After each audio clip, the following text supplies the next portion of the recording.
Today is a very important day in the history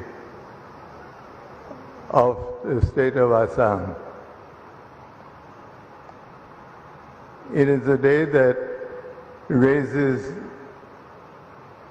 Assam to a higher level in terms of health care and treatment of cancer that has not been experienced by the other states in the country.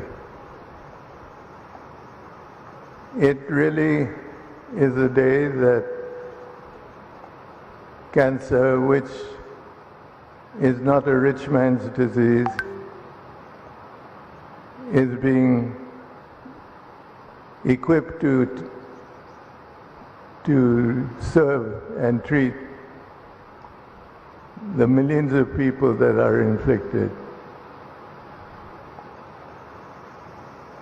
None of this would have taken place if it had not been for the insight and futurists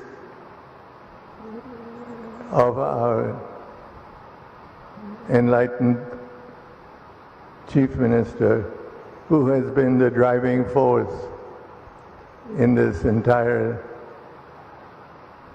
activity.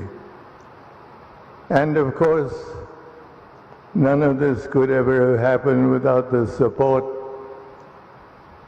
and the earnest desire to give Assam the recognition it deserves, and that would be our Honorable Prime Minister.